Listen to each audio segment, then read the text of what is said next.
لا لا لا لا رجالة، والله وحشتوني. عاملين ايه؟ يا رب تكونوا بخير يا رب. النهاردة في الفيديو ده هنشرح حاجة مهمة قوي، وهي ازاي تعرف تجيب اللاعب على حسب خطتك وعلى حسب طريقة لعبك وعلى حسب ستايلك انت شخصيا، وستايل كمان المدرب. يلا يا عم، ان شاء الله ما حد حاول. بإذن الله بإذن الله بإذن الله مش هتطلع من الفيديو ده غير وانت عارف انت هتجيب مين وهتعمل ايه وهتلعب بيه فين وازاي، وكل حاجة وستايل لعبه، وانت هتبقى مرتاح معاه ولا لا. كل حاجة كل حاجة كل حاجة. يلا بينا. والله العظيم بجد بجد، وانت لسه ما عملتش لايك واشتراك وشير، ودخلت كتبت لي كومنت حلو كده جميل زيك وصليت على النبي في الكومنتات، انت بجد لسه ما عملتش الحاجات دي؟ اخص عليك.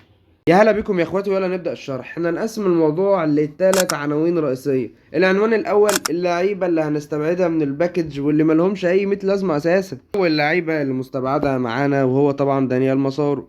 ما تقوليش ليه، لان هو مهاجم مش قوي ومش اقوى على فينشر ومش اقوى حاجة، ولاعب عادي جدا، ومعانا لعيبة اقوى منه. تاني واحد معايا وهو اللي بجد بجد مفاجأة، فيليبو انزاجي. انت هتعمل ايه بانزاجي؟ لعبة مديانة في الاي فوتبول ديفيجن اوباميانج، ومديانا الحاج ديوف، ومديانا مبابي، ومديانا هالاند. ومعانا هالاند نجوم اسبوع. اكيد انت معاك نسخه لهالاند، واكيد معاك نسخه لمبابي، واكيد معاك ليفاندوسكي المجاني، واكيد معاك الحاج ديوف، واكيد معاك باتيستوتا، واكيد معاك فورلان. فانت هتجيب لاعب هجومي ليه؟ ومعاك ديزري دوي برضه هيلعب اس او تلعب بيه جناح، وممكن تلعب بيه راس حربه. انت بجد هتعمل ايه بخط الهجوم؟ مش هتحتاجه، ما ينفعش تضيع عاد على خط هجوم. انه يعني ان كان خلاص بقى ده هجوم عندك مفيش خالص، ومعكش اي لعيبه من اللي انا ذكرتهم غير الحاج ضيوف مثلا، ولسه بادئ اكونت او لسه بادئ اللعبه جديد، تمام. وتالت لاعب ومفاجاه معانا برضو اوليفر كين. يا جماعه والله العظيم في حراس نجوم اسبوع ودوري ابطال زي فيكاريو اقوى منه بمراحل بمراحل. ما هوش قوي وما هو قصير والنسخه دي مش اقوى حاجه في الارقام، ومش زي النسخه اللي فاتت تماما. ان انت ضيعت النسخه اللي فاتت، فعشان كده تعوضها بالنسخه دي. اوعى اوعى اوعى، النسخه دي مش قويه ولعبت قصادها كتير مش حلو خالص. فالموضوع كله دلوقتي اتجسد معانا في اربع، او يعني كش معانا حرفيا الموضوع في اربع شخصيات فقط، هم تشابي الونسو، ستيفان فيوري، فرير، وزانيتي. ورجعنا تاني للتشكيلة بتاعتنا ونخش على الموضوع رقم اتنين. الموضوع رقم اتنين وهو انت ازاي هتختار اللاعب حسب تشكيلتك، ويعني دي التشكيلة اللي اغلب الناس معاها اللعيبة دي، تمام. ودول هم اللعيبة اللي معانا، ودي هي الخطة اللي معانا، تمام. صلي على النبي يا حبيب قلبي. احنا قلنا خط الهجوم عندنا يعتبر متقفل، لان اللعبه مدينا لعيبه قويه جدا فيهم. من اول باتيستوتا وفورلان والحاج ديوف واوباميانج، كل دول لعيبه قويه جدا، تمام. معانا خط الوسط. الخط ده يا جماعه بجد اللعبه مش مهتميه بيه تماما، وبتدينا لعيبه بيبقوا اقوياء لفتره معينه وبعد كده بيضعفوا. زي مين؟ زي برناردو سيلفا. ما يعني هو حاليا ما هوش اقوى لاعب، ما يستحقش انه يلعب في خط الوسط خالص.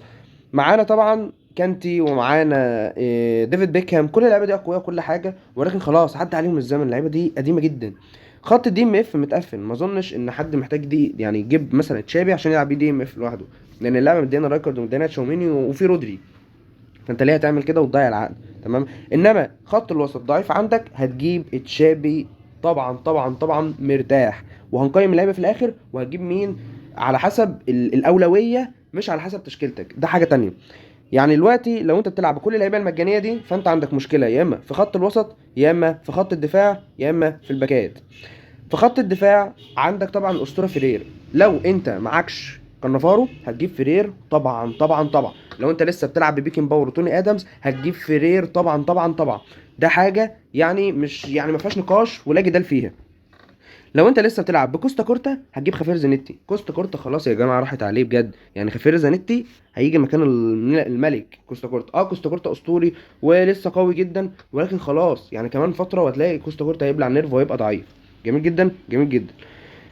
لو عندك مشكله برضو في الار بي هتجيب زانيتي، بس لو في الار بي ما تجيبش زانيتي. ليه؟ لان في الار بي بينزل لعيبه معانا اقوياء زي اشرف حكيمي، معاك برضو لعيبه اقوياء زي كوندي. اللعيبه دي حاليا بقوا جليتشات في اللعبه حرفيا. فلو انت هتجيب خفير زانيتي عشان الار بي ما انصحكش تمام. انما عشان كوستا كورتا او لو معكش كوستا كورتا فده طبعا هتجيب خفير زانيتي. لو انت جبت روبرتسون، لو انت معاك روبرتسون هل تجيب زانيتي؟ هات زانيتي. ليه؟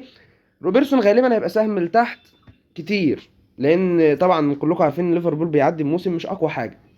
هو بيكسب بس مش اقوى حاجه، فروبرتسون مش هيكون اقوى حاجه. فان انت تجيب زانيتي ويبقى معاك حتى لو روبرتسون على الدكه على حسابه، جميل جدا. لان زانيتي سهمه مهما يكن هيكون سهمه اصفر، ودي اسوأ حاله ليه. لو انت عندك مشكله في خط الدفاع، هل انصحك تجيب فرير؟ ما انصحكش قوي، يعني حتى لو معكش كارنافورو ممكن تصبر، لان في هويسن نازل يوم الخميس، ولكن برضه فرير قوي جدا دفاعيا. على فكره اللي بيقول لك انه قصير ومش بيجامب، لا بيجامب وبينط وقوي جدا. كده دلوقتي احنا خلصنا خط الدفاع تماما، والدي ام اف متقفل.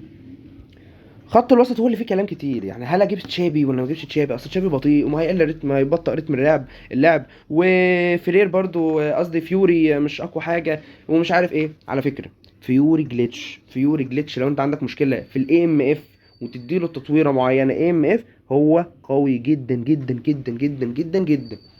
باصات اسطوريه، لعيب هيفنش معاك جوه 18، مش اقوى حاجه ولكن كويس جدا بالنسبه للاي ام اف، وبالنسبه ان هو اصلا كمان هول بلاير ده في الاي ام اف بيكون اسطوري. تمام. تشابي الونسو انا ما انصحش بيه للناس اللي بتلعب بريتم بسرعه قوي زي اللونج بول كاونتر. الكلام ده يخض، كلامي رخم وكلامي تقيل للبعض. لو انت بتلعب بلونج بول كاونتر ما تجيبش تشابي، لانه هيبطئ رتم اللعب، لاعب بطيء ومش هيفيدك في رتم اللعب السريع. ولو انت بتلعب كمان كويك كاونتر اوعى تجيب تشابي بطيء وهيبطئ رتم اللعب، وكمان هتقعد تلعن وتسب فيه، لان هو انت في الخط الكويك كاونتر واللونج بول كاونتر انت بتعتمد على ان انت بتضغط بسرعه، تاخد الكوره بتطلع على طول بالبساط. هو بساطه اسطوريه ولكنه بطيء جدا، يعني هتيجي تبص في ارض الملعب بجد بجد هتكره حياتك انك بتلعب بلاعب زي ده. تمام. فتشابي الونسو لو انت بتلعب بلونج بول او كويك كاونتر ما انصحكش بيه تماما، لانه هيبطئ رتم اللعب. انما طبعا انصحك بفيوري سريع، فيوري قوي، فيوري هتضيف له الدبل تاتش ويبقى معاك لاعب اسطوري. كده انا بسطت لك الموضوع خالص، كده انا سهلت عليك الدنيا تماما. اظن ان انت كده حرفيا مش محتاج مني اي حاجه، غير ان انت لو الدنيا معصلجه معاك قوي ومحتار بين اتنين لعيبه جدا، هتبعت لي تشكيلتك في هتخش تبعت لي لينك او الكوبي الاي دي بتاعك، تبعتولي في الكومنتس وانا هرد عليك باذن الله واقول لك تجيب مين وما تجيبش مين. وصلنا لاخر موضوع وهو الموضوع الاهم، ويعتبر هو ده يعني من اهم الموضوعات للناس بعد طبعا الموضوع ازاي تجيب مين وعلى حسب الخطه. ده اظن يعني حاجه اسطوريه طبعا. احنا سبقنا طبعا انزاجي ومسارو وليفر كين، فاحنا عندنا انا رقم واحد بالنسبه لي وهو زانيتي رقم واحد. ليه؟ لان كوستاكورتا خلاص راحت عليه يا جماعه، واغلب الناس محتاجه ال بي، واغلب الناس ما جابتش روبرتسون. ولو انت جبت روبرتسون هتستبعد زانيتي وتروح لرقم اتنين وهو طبعا تشابي الونسو، لان اللعبه مش مهتميه باللعيبه خط الوسط المجانيه او اللعيبه اللي هتفيدنا في خط الوسط زي ما احنا محتاجينه في البساط وكده. بس هو مشكلته اللعيب الوحيد اللي انا قلته في الفيديو ان هو بطيء وممكن يقلل رتم اللعب. ولو انت بتلعب كويك كاونتر هو المرشح رقم واحد انك ما تجيبوش حرفيا.